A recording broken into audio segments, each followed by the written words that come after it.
ပြင်းဆိုင်ကြီးဒီမှာတပွဲကို9,600ပေးပြီးတော့စားရတဲ့မုံတီတုပ်လေးကိုအိမ်မှာပဲတုပ်စားထားပါတယ်အခုပြင်ဆင်ထားတာလေးတွေကတော့မုံပတ်50တောက်ဝယ်လာပြီးရှေ့မှာနှစ်ပွဲစားပြီးသွားပါပြီ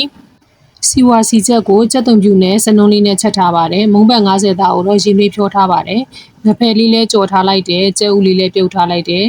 ချက်သားရဲ့နှစ်ထဲကိုလည်းငချင်းချစ်လုံးလေးတွေထည့်ပြီးတော့ချက်ထားလိုက်ပါတယ်နနမင်းရဲ့ငရုတ်သီးစီချက်လေးရဲ့ပဲရီချင်းလေးကိုလည်းရေးဆေးထားလိုက်ပါတယ်ပါဝင်ပစ္စည်းလေးတွေအစင်းလေးဖြစ်သွားပြီဆိုလို့ရှိရင်တော့မုံတီတုပ်လေးကိုတပွဲစာလေးတုပ်ပါမယ်ရှင်မုံပတ်လေးထည့်လိုက်တယ်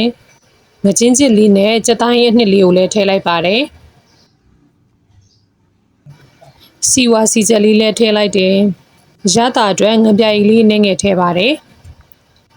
ပဲချက်မှုန်လေးတစ်စုံထည့်ပါတယ်ရှင်ချုံမုံလေးနည်းငယ်ထည့်လိုက်တယ်စားလေးနည်းငယ်လေးထည့်လိုက်ပါတယ်အဲဒီနောက်မှာတော့နှမ်းဆက်သွားအောင်အားရပါရနေပါမယ်အိမ်မှာကိုပါတာကိုနေစားတဲ့မုံတီတုပ်ကလေး